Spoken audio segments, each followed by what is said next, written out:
Hello class. इस video में हम समझेंगे इश्यू ऑफ शेयर्स की बेसिक जर्नल एंट्रीज। पिछले वीडियो में हमने शेयर्स का बेसिक लॉजिक समझा था कि शेयर्स क्या होते हैं, शेयर कैपिटल क्या होता है और कंपनी कैसे फंक्शन करती है टू रेज कैपिटल। इस वीडियो में हम लोग शेयर्स की जर्नल एंट्री समझेंगे और उसके बाद क्वेश्चंस करना शुरू करते हैं। तो चलिए शुरू करते हैं इश्यू ऑफ शेयर्स का चैप्टर।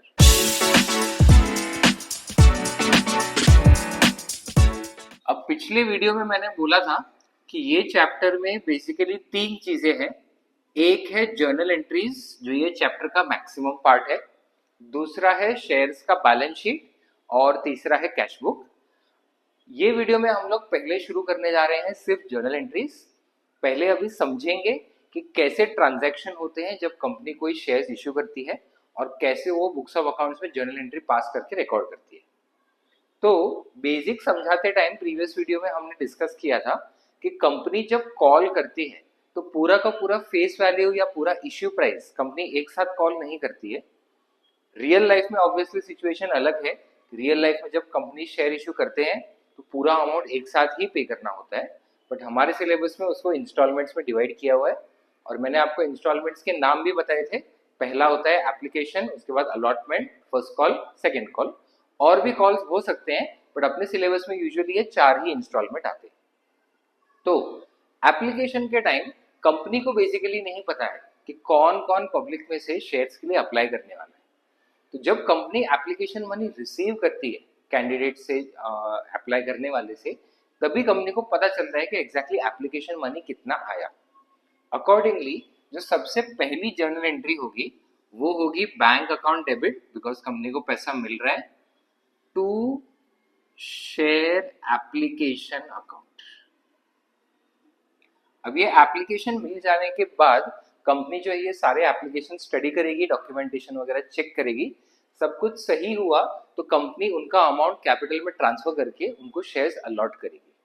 अकॉर्डिंगली सेकेंड एंट्री जो है वो है शेयर एप्लीकेशन अकाउंट डेबिट और ये ट्रांसफर हो जाएगा टू शेयर कैपिटल। अब यहाँ पे कंपनी को एग्जैक्टली पता चल गया कि उनके शेयर होल्डर्स कौन कौन है, अकॉर्डिंगली उनको ही शेयर्स अलॉट किए हैं। तो इसके आगे जितने भी इंस्टॉलमेंट्स होंगे वो कंपनी को पहले रिसीव नहीं होंगे, पहले कंपनी ही शेयर होल्डर्स को बोलेगी कि आप अभी नेक्स्ट इंस्टॉलमेंट पे करो और बोलने के बाद शेयर होल्डर्स पे करेंगे। अकॉर्डिंगली जो अलॉटमेंट का एंट्री है इसमें पहले अलॉटमेंट ड्यू का एंट्री होगा, जो होगा share allotment account debit to share capital. So इस एंट्री में कंपनी जो है वो शेयर होल्डर्स को बोल रही है कि अभी आपको अलॉटमेंट मनी पे करना है। ये नोटिस रिसीव करने के बाद शेयर होल्डर्स जो है वो कंपनी को अलॉटमेंट मनी देंगे। अकॉर्डिंगली अलॉटमेंट रिसीव्ड के लिए bank account debit to share allotment, ये एंट्री पास हो जाएगी। सो एप्लीकेशन के टाइम बेसिकली हर इंस्टॉलमेंट में ये 2 एंट्रीज है, बट एप्लीकेशन के टाइम बैंक का एंट्री पहले है एंड बाकी इंस्टॉलमेंट्स के टाइम बैंक का एंट्री बाद में आएगा। क्यों? तो ये रीजन हमने डिस्कस किया कि एप्लीकेशन मिलने के बाद ही कंपनी को पता चलता है कि कौन कौन लोगों ने अप्लाई किया है शेयर्स के लिए।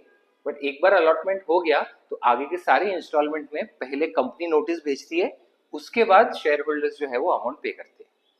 अकॉर्डिंगली अलॉटमेंट के बाद जब कॉल आएगा तो अगेन कंपनी पहले शेयर होल्डर्स को नोटिस इश्यू करेगी, तो share call account debit to share capital and ये नोटिस रिसीव करने के बाद शेयर होल्डर्स कंपनी को पे करेंगे। So bank account debit to share call. अब यहाँ पे ये फर्स्ट कॉल है, सेकंड कॉल है, उसके बेसिस पे हमें फर्स्ट एंड सेकंड वर्ड भी ऐड करना पड़ेगा यहाँ पे। मतलब share first call to share capital and bank to share first call, या फिर share second call to share capital and bank to share second call. तो ऐसी बेसिक ये एंट्रीज होती है जब भी कंपनी शेयर्स इश्यू करती है। अब जब भी कोई शेयर होल्डर पे नहीं करता है तो वो उसको बोलेंगे कॉल्स इन अरियर्स, वो हमने पिछली वीडियो में डिस्कस किया था। तो वैसा होने पे कंपनी सबसे पहले नोटिस इश्यू करती है टू द शेयर होल्डर कि कंपनी ने आपको पहले बोला था कि ये अमाउंट आपको पे करना है, स्टिल आपके पास से ये अमाउंट नहीं आया है। अकॉर्डिंगली कंपनी उनको पहले नोटिस इश्यू करेगी। अगर नोटिस इश्यू करने के बाद भी शेयर होल्डर ने पे नहीं किया तो कंपनी के पास ऑप्शन है उस शेयर होल्डर का मेंबरशिप कैंसिल करने का। उस कैंसिलेशन को बोलते हैं फॉरफीचर। सो फॉरफीचर का बेसिक मतलब जो है is cancelling the rights of the share holder. क्यों हो रहा है वो? बिकॉज शेयर होल्डर ने सर्टेन कॉल जो है कंपनी को पे नहीं किए। अब फॉरफीचर के लिए एंट्री क्या होगी? तो अगर हम हर एंट्री में देखें, जब जब शेयर कैपिटल आ रहा है वो क्रेडिट साइड में आ रहा है। अब ये शेयर कैपिटल क्रेडिट में क्यों आ रहा है? बिकॉज बेसिकली शेयर कैपिटल एक लाइबिलिटी है एंड कंपनी अगर शेयर इश्यू कर रही है, लाइबिलिटीज बढ़ रहे हैं, तो लाइबिलिटीज हैव क्रेडिट बैलेंस, इसलिए क्रेडिट में आ रहा है। तो जब हम शेयर फॉरफिट करेंगे तो शेयर फॉरफिट करने के लिए शेयर कैपिटल डेबिट में आएगा to share forfeiture account to calls in arrears. अब यहाँ पे ये दो कंपोनेंट्स है, share forfeiture and calls in arrears. Share capital account debit में हम फुल वैल्यू लेते हैं शेयर्स का, या फिर कंपनी ने जितना कॉल किया है वो फुल अमाउंट लेते हैं। से फॉर एग्जांपल कंपनी ने पूरा 10 रुपीज कॉल किया था, जिसमें से शेयर होल्डर ने 3 रुपीज पे नहीं किया, तो वो हो जाएगा कॉल्स इन अरियर्स। जो 7 रुपीज बाकी का शेयर होल्डर ने ऑलरेडी पे कर दिया था, ये जाएगा शेयर फॉरफीचर अकाउंट में। अब यहाँ पे एक बहुत इंपॉर्टेंट कंसेप्ट है। सबसे पहले ये जो 7 रुपीज कंपनी ने रिसीव कर लिए थे और अब कंपनी जो है ये शेयर फॉरफिट कर रही है, तो कंपनी ये 7 रुपीज शेयर होल्डर को रिटर्न नहीं करती है। ये अमाउंट कंपनी के पास ही रहता है, ये कंपनी का गेन हो जाता है। इसीलिए शेयर फॉरफीचर अकाउंट यहाँ पे क्रेडिट हो रहा है to show a gain of 7 rupees जो शेयर होल्डर को हुआ है। अब इस शेयर के साथ कंपनी क्या करेगी? तो नेक्स्ट स्टेप है री इश्यू।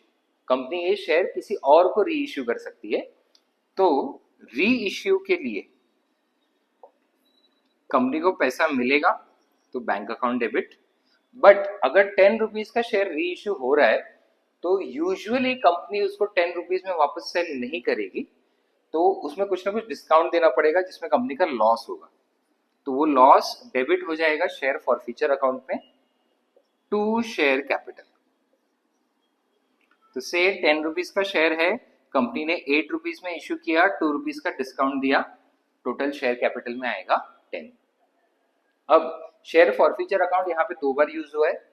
शेयर्स कैंसिल करते टाइम शेयर फॉरफीचर को क्रेडिट किया बिकॉज वो कंपनी का गेन है, शेयर होल्डर ने ये पे कर दिया था बट कंपनी ने रिटर्न नहीं किया। एंड री इश्यू करते टाइम कंपनी को कुछ ना कुछ डिस्काउंट देना पड़ा जो कंपनी का लॉस हो गया। तो ये 7 रुपीज का गेन माइनस 2 रुपीज का लॉस, जो डिफरेंस बचता है उसके लिए एंट्री होगी share forfeiture account debit to capital reserve. 7 minus 2 जो हो जाता है 5 रुपीज। तो कैपिटल रिजर्व हमने पिछले वीडियो में डिस्कस किया था, उसमें मैंने बताया था capital reserve basically capital profits होता है। वो प्रॉफिट जो डे टू डे नेचर का नहीं है या डे टू डे बिजनेस से डिराइव नहीं हुआ है। अकॉर्डिंगली ये शेयर्स का फॉरफीचर और री इश्यू भी कंपनी का डे टू डे बिजनेस नहीं है, एंड इससे जो भी अगर कुछ प्रॉफिट होता है तो वो कैपिटल रिजर्व में ट्रांसफर होता है। यहाँ पे एक बहुत इंपॉर्टेंट पॉइंट हमें नोट करना है कि कंपनी का जितना गेन है, से यहाँ पे 7 रुपीज का गेन है, तो री इश्यू के टाइम डिस्काउंट देते टाइम कंपनी मैक्सिमम उतना ही डिस्काउंट दे सकती है, अप टू 7 रुपीज, उससे ज्यादा नहीं। क्यों? अगर 7 से ज्यादा का डिस्काउंट दे दिया तो री इश्यू करने के बाद कंपनी का लॉस हो जाएगा, जो कंपनीज एक्ट के अंडर अलाउड नहीं है। यहाँ पे कंपनीज एक्ट में क्या बोला है कि जितना आपका गेन हुआ है यहाँ पे डिस्काउंट देके आप फुल 10 रुपीज रिकवर कर लो, नो प्रॉफिट नो लॉस में आ जाओ, या फिर कम डिस्काउंट देके कंपनी गेन भी कर सकती है और वो अमाउंट कैपिटल रिजर्व में ट्रांसफर कर सकती है। सो कभी भी ऐसा कोई क्वेश्चन नहीं आएगा जिसमें कैपिटल रिजर्व आपका नेगेटिव हो रहा हो, मतलब लॉस हो रहा हो। या तो कैपिटल रिजर्व एक पॉजिटिव वैल्यू होगी या फिर 0 हो जाएगी। सो ये बेसिक एंट्रीज हुई एक कंप्लीट क्वेश्चन में जो आती है, जिसमें अलग अलग कॉल्स के लिए अलग अलग एंट्रीज, साथ में फॉरफीचर और री इश्यू की एंट्रीज। अब नेक्स्ट वीडियो में हम लोग इसका एक बेसिक क्वेश्चन लेंगे, उसको सॉल्व करेंगे, बेसिक एंट्री समझेंगे, और उसके बाद हर वीडियो में हम लोग क्वेश्चन का लेवल बढ़ाते जाएंगे और एक सर्टेन पॉइंट के बाद हम लोग साथ में उसमें बैलेंस शीट और कैश बुक भी ऐड करेंगे। सो अकाउंट्स के अलग अलग टॉपिक्स से रिलेटेड ऐसे ही वीडियोस हम लाते रहेंगे, तो चैनल को फॉलो करें और हर अपडेट के साथ जुड़े रहें।